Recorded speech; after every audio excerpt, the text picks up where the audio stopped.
Have any of you ever seen how to make fried chicken on a massive scale outside? Well, today we're gonna see how vintage cooking does just that. My name is James Makinson. I've been cooking for many years in the United States and over here in Europe, and I have plenty of videos and recipes on my YouTube channel. If you do happen to enjoy this video, don't forget to hit the like button and the subscribe button as well with the bell notification so you don't miss out on any future content, as it helps the channel out greatly and I do appreciate it. Now, let's get started.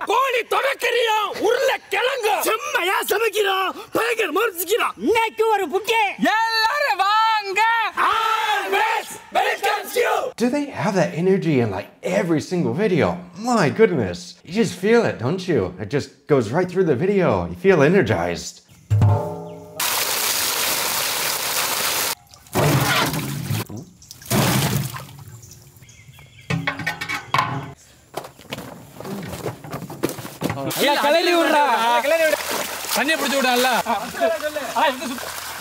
It's a lot of chicken. Now, when you're dealing with a lot of chicken, especially with butchering, it can be a good idea to clean it because you can get like bone chips and blood and everything else. We don't always rinse our meat in the West, but you need to be a little careful of salmonella because chicken can contain salmonella and you can get quite sick with cross-contamination.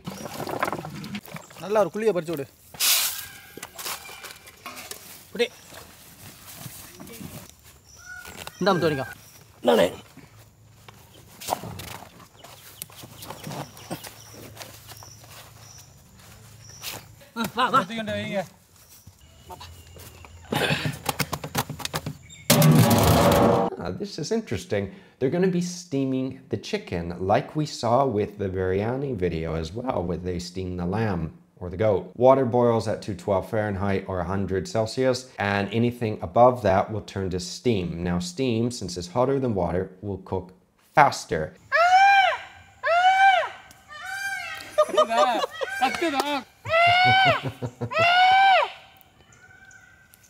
One of those things that you used to do when you were a kid, or at least I used to do it because I used to live in the country. Let me know, everyone down below, what you used to do as a kid and now you don't do it anymore. I'm sure there's a lot of things. I remember the time wouldn't go by fast enough, and now look at the time, it goes by too fast.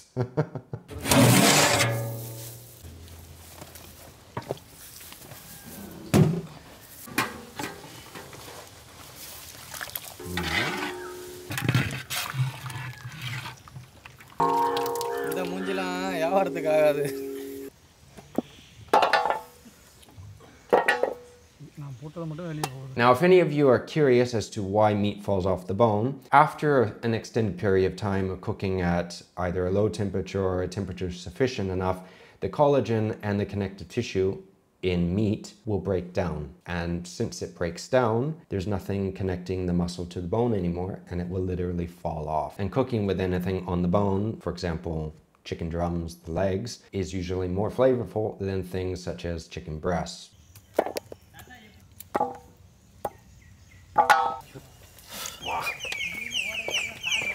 The little birds are probably chirping, saying they're eating our cousins. It's a lot of work. A lot of work. Yeah.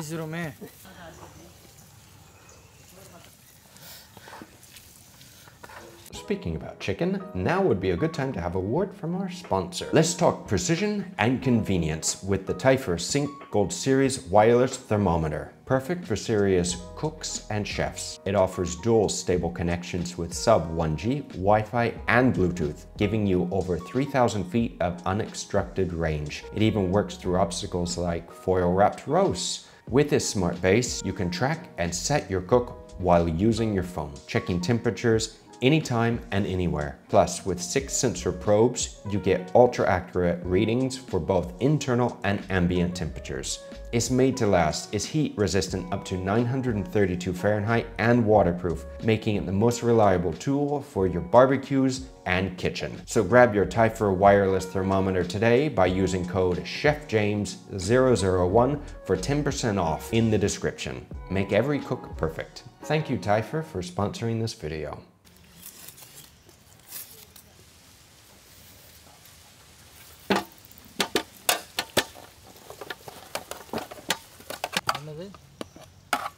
Now, who do you think has the easier job, the peelers or the smashers? I'd rather smash the potatoes than be peeling them. It's more fun.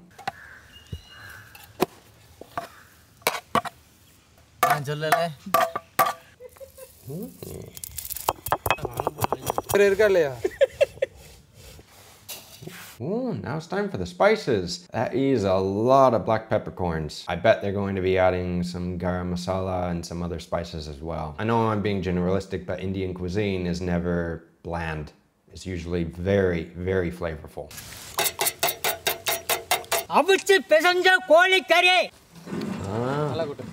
Shredded boneless chicken. I never understand what he's saying. Potatoes. Garam masala. Pepper.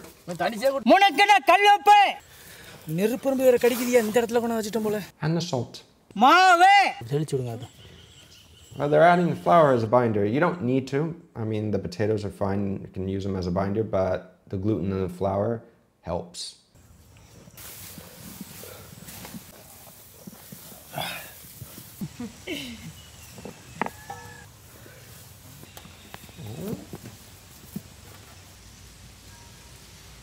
Now, originally I thought this was going to be like fried chicken, but they're actually making croquettes, or croquettes on the bone. Now, to make a croquette more traditionally, we use a bechamel. A bechamel is a white sauce that we normally add to the croquettes, which adds as a binder, but it also makes them super juicy, especially if you make it right. So when you bite into the croquettes, they will literally be flowing out the sauce, which is the bechamel. There's also a famous type of croqueta here in Spain called la bomba, which is literally a potato croquette that is massive. It's mostly potato. And again, you don't always need to use a bechamel or potato to make a croquette.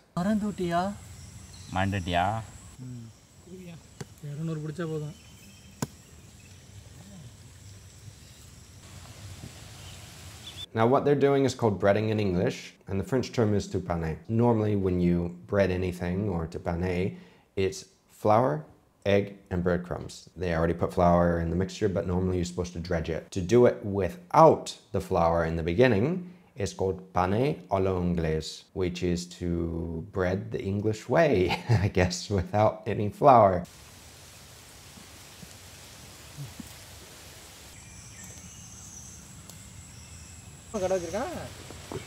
And when you're panning that many croquettes, it is a good idea every once in a while to take the breadcrumbs that you're using and to sieve them, to pass them through a sieve or colander, whatever, to catch any large chunks, because otherwise that will stick to the croquettes, and then when you go to fry, they may fall off, and then you'll have croquettes that have little like spots on them that aren't covered, or they'll just be have little lumps. They're not like perfectly cylindrical.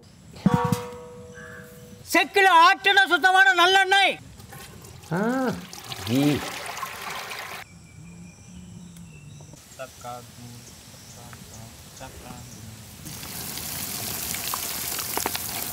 Now, frying is a whole nother world by itself. It is very important when you're frying to use a very good oil, because that will affect not only the color, but also the flavor of whatever you're frying. In this case, they're using ghee or butter. In other cases, you can use sunflower oil, which doesn't have a lot of flavor, or olive oil, which does have flavor, but is healthier for you, although you can't use it as repeatedly as you can with other oils. You can use any fat, but it is important that it's clean, because if the fat is not clean, it will give you a much darker croquettes in this case, or French fries, and the flavor may also be burnt. The other important thing is when frying, it is very important never to drop the temperature too much or too quickly before the heat has the ability to correct it and get back up to the temperature that you want to fry. Also, when you're frying things like French fries or little croquettes, something that's light, when they float to the top, they're done.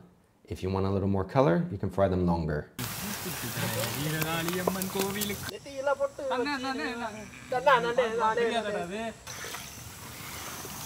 Ooh.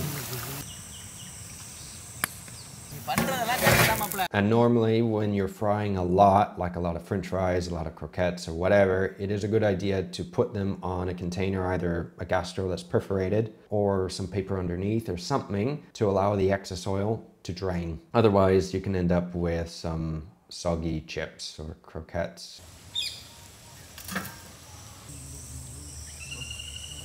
All by eye, huh? No thermometers.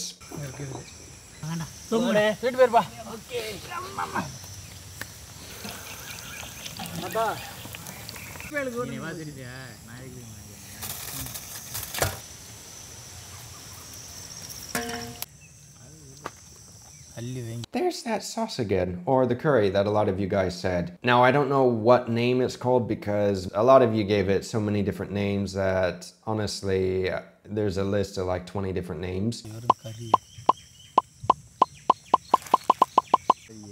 Probably call it many different things in a lot of places, but I am curious to find out what exactly is it called and what is it made out of. Is it lamb? Is it chicken?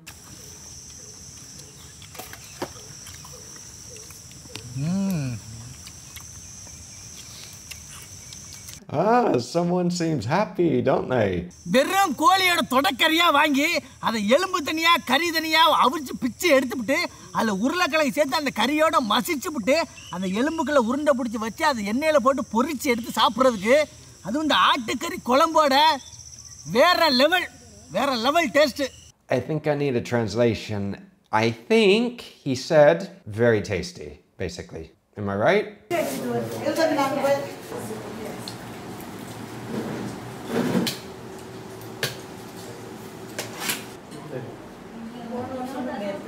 That's nice that they cook for them. It really is.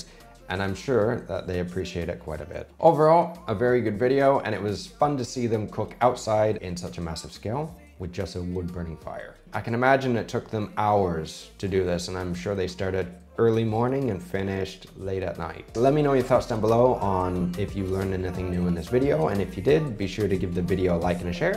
But most importantly, don't forget to hit that subscribe button and the bell notification so you don't miss out on any future content. And I will be cooking more myself very soon. Until then, take care. Oh, and check out this next video coming up here.